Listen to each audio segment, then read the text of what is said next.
शादी एक अटूट बंधन पार्ट 1। जिज्ञासा कैसी है बेटा? तेरी बहुत याद आ रही थी तो मैंने सोचा तुझे फोन कर लूं। तो ठीक तो है ना बेटा? सॉरी माँ, मैं तुम्हें फोन ही नहीं कर पाती हूँ। सुबह से ही घर में इतना काम हो जाता है कि क्या बताऊँ। अरे तो तू अकेले ही सारा काम करती है क्या? तेरी सास तो अच्छी खासी हट्टी कट्टी तो है, बहू की मदद नहीं करा सकती? क्या बताऊँ माँ, यहाँ कोई मदद करने वाला नहीं है, सारा काम खुद ही करना पड़ता है। आपको पता है उस दिन मैंने आपको कॉल किया था ना, मेरी सास ने बात करते देख लिया तो कहने लगी, बहू काम के समय हमें फोन पर चटर पटर करना पसंद नहीं है। बताओ, मैं अपनी माँ से बात करने के लिए भी सबकी परमिशन लूंगी क्या? हाय हाय, बिल्कुल काम वाली बनाकर रख दिया मेरी नाजुक सी बच्ची को। भाई ये बात तो हमें बिल्कुल पसंद नहीं आई कि बहू को माई के फोन करने से भी रोक दो।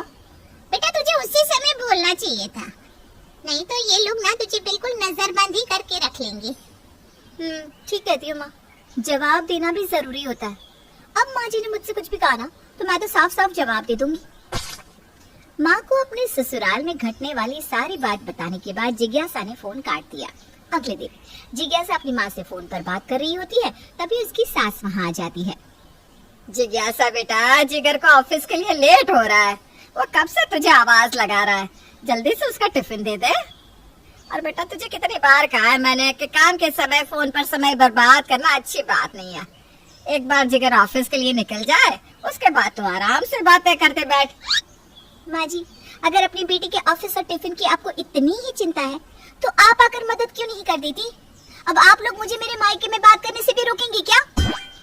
अरे बेटा, मेरी बात का गलत मतलब ना निकाल, मेरे कहने का ये मतलब बिल्कुल भी नहीं था। रहने दीजिए माँ जी, आपका मतलब अच्छी तरह समझती हूँ मैं। जब भी आप मुझे फोन पर बात करते हुए देख लेती है तुरंत आकर टूक देती है। जिज्ञासा, ये तुम कैसे बात कर रही हो माँ के साथ? क्या यही तुम्हारे संस्कार है? आपको हर समय बस अपनी माँ की पड़ी रहती है। पता नहीं आपने मुझसे शादी ही क्यों की? जब देखो तो माँ जी मेरी हर बात पर रोक टोक करती रहती है। इतना कहकर जिज्ञासा रोते हुए अपने कमरे में चली जाती है। जाने दे जिगर बेटा, अभी नई नई शादी हुई है ना, थोड़ा समय लगेगा, समझ जाएगी। तो जा ऑफिस, मैं यहाँ संभालूंगी। जिज्ञासा क्या बात है, तुम अपने ससुराल में खुश तो हो ना? मम्मी जी कह रही थी कि कुछ प्रॉब्लम चल रही है। क्या बताऊं भाभी, मैं तो जिस दिन से इस घर में आई हूँ बस यहाँ की नौकरानी बनकर रह गई हूँ। पता है, आज तो जिगर जी ने भी अपनी माँ की हाँ में हाँ मिलाकर मुझे डांटा।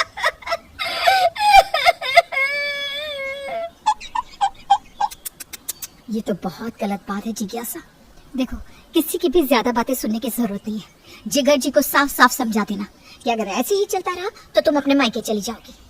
देखना, मायके की बात सुनकर 2 दिन में अकल ठिकाने आ जाएगी। आप बिल्कुल ठीक कह रही है भाभी, मैं ऐसा ही करूंगी। भाभी से बात करने के बाद जिज्ञासा पूरे दिन एक भी काम नहीं करती है और शाम को जिगर के आने का इंतजार करने लगती है। जिगर ऑफिस से आता है और देखता है कि जिज्ञासा आराम से कमरे में टीवी देख रही है और माँ रसोई में खाना बना रही है। जिज्ञासा, ये क्या बात हुई? माँ रसोई में खाना बना रही है और तुम यहाँ आराम से टीवी देख रही हो? सुबह भी तुमने माँ के साथ बदतमीजी की, उनसे माफी मांगने की जगह तुम बात को और बढ़ा रही हो। ये भगवान, पता नहीं कैसे आदमी के साथ मेरी शादी हो गई। घर में घुसते ही इन्हें बस माँ नजर आती है, जिससे मैं तो घर में हूँ ही नहीं। देखो जिगर, अगर तुम्हें ऐसे ही माँ के पल्लू से बंधे रहना है ना तो मैं साफ साफ बता देती हूँ, मैं अपने मायके चली जाऊंगी। पर तुम करते रहना यहाँ क्या कहा तुमने? जरा सी बात के लिए तुम मुझे मायके जाने की धमकी दे रही हो? ठीक है, जाओ, जहाँ जाना है जाओ, मैं भी देखता हूँ तुम कितने दिन बाहर रहोगी। अरे बेटा जिगर, थोड़ी समझदारी से काम ले। ऐसे छोटी छोटी बातों पर बहू अपने मायके जाएगी तो हमारी क्या इज्जत रह जाएगी। और देख बहू, ससुराल में होने वाली हर छोटी बड़ी बात अपने मायके तक नहीं पहुंचाते। चलो बात को यहीं खत्म करो और दोनों आपस में समझौता कर लो। बात ऐसे खत्म नहीं होगी माँ जी। और आपको क्या लगता है मुझे यहाँ रख कर आप मेरे साथ कुछ भी कर लेंगी और मैं अपनी माँ को नहीं बताऊंगी? जिज्ञासा किसी की बात सुनना ही नहीं चाहती थी। अब तो यह रोज का क्रम हो गया था। घर में होने वाली छोटी सी छोटी बात जिज्ञासा अपनी माँ और भाभी को बताती। वो दोनों भी हर बात में अपनी नाक घुसाती और घर में कलेश होते। एक दिन मुझे बिजनेस में बहुत भारी नुकसान हुआ है। जिज्ञासा, अगर रुपयों का इंतजाम ना हुआ तो हम सड़क पर आ जाएंगे। तुम एक काम करो, अपने जेवर मुझे दे दो। मेरे पास भी कुछ सेविंग है, मैं घाटा कुछ कम करने की कोशिश करता हूँ। जैसे ही सब सही होगा मैं तुम्हें जेवर वापस ला दूंगा। जिगर की बात सुनकर जिज्ञासा चुप रहती है। अगले दिन जिगर ऑफिस के लिए निकल रहा था कि उसकी सासू माँ का फोन आ जाता है।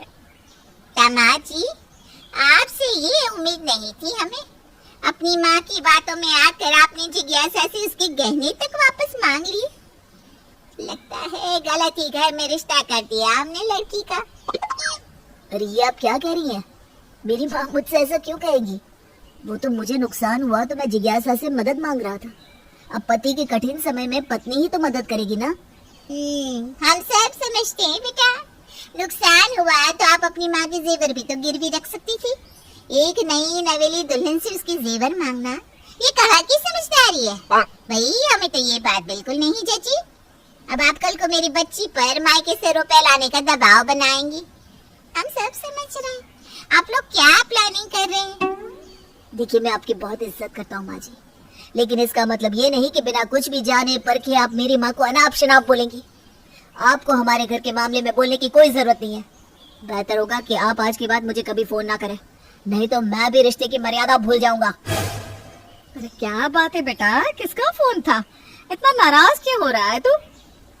जिगर माँ की बात का जवाब दिए बगैर गुस्से में जिज्ञासा के कमरे की ओर चल देता है। इधर जिज्ञासा की माँ दामाद से हुई बातचीत को नमक मिर्ची लगाकर फोन पर बेटी को बता रही थी। आज तो दामाद जी ने हमारी बहुत बेइज्जती की है बेटा। आज के बाद हम तो उस घर में पाँव भी नहीं रखेंगे। अब तू सोच ले, तुझे माँ चाहिए या पति? हमने तो अपना बेटा समझकर जिगर को समझाना चाहा था, लेकिन उन्होंने तो हमें हमारी औकात दिखा दी। दोनों माँ बेटी की बात जिगर और उसकी माँ कमरे के बाहर खड़े सुन रहे थे। जिज्ञासा जैसे ही जिगर को देखती है फोन काट देती है। जिगर, आपने मेरी माँ की बेइज्जती की? आपकी हिम्मत भी कैसे हुई? जिज्ञासा, मैं भी तुमसे यही पूछने आया हूँ कि आखिर तुम मुझसे चाहती क्या हो? अगर तुम अपने गहने नहीं देना चाहती थी तो मुझे मना भी कर सकती थी। बात का बतंगड़ बनाकर आखिर तुम्हें क्या मिला? तुमने अपनी माँ से क्या कहा? यही कि मैं और माँ तुम्हें मायके से पैसे लाने के लिए तुम पर दबाव बनाना चाहते हैं। मेरी माँ को इन सब में घसीटने की तुम्हारी हिम्मत भी कैसे हुई? तो क्या अपना सब कुछ लुटा दूं तुम दोनों माँ बेटा पर? मैं भी तो अपनी माँ से सलाह ले सकती हूँ ना। अगर तुम सही हो तो तुम्हें बुरा क्यों लग रहा है? अपनी माँ की बारी आई तो बड़ा दिल मिला रहे हो। मेरी माँ के साथ बदतमीजी करते हुए नहीं सोचा कि मुझे भी बुरा लग सकता है। तुम एक बेवकूफ औरत हो। तुम्हें कोई नहीं समझा सकता। जो जी में आए वो करो। अरे बेटा जिज्ञासा, ये क्या कर दिया तूने? एक बात का हमेशा ध्यान रखना बेटा, जो पति पत्नी अपने संबंधों में सबको बीच में रखते हैं ना, उनका घर कभी नहीं बसता। ये तुम दोनों पति पत्नी के बीच की बात थी। जिगर ने मुझे भी कुछ नहीं बताया था। तुम्हें भी अपनी माँ या भाभी को नहीं बताना चाहिए था। जो भी बात हो आपस में खत्म कर लेनी चाहिए। इस बात को तुम जितना जल्दी समझ लोगे उतना तुम्हारे लिए बेहतर होगा। बहुत समझ लिया, और नहीं ज्ञान चाहिए आपका। मैं जा रही हूँ अपने मायके। जिस घर में मेरा और मेरे मायके वालों का सम्मान नहीं, मैं वहाँ नहीं रहने वाली। जिज्ञासा की सास उसे बहुत समझाती है, लेकिन जिज्ञासा गुस्से में अपना घर छोड़ देती है और मायके चली जाती है। आपको क्या लगता है, जिज्ञासा सही है? क्या जिज्ञासा और जिगर वापस एक हो पाएंगे या उनकी राहें हमेशा के लिए जुदा हो गई है? जानने के लिए देखना ना भूले शादी एक अटूट बंधन पार्ट 2।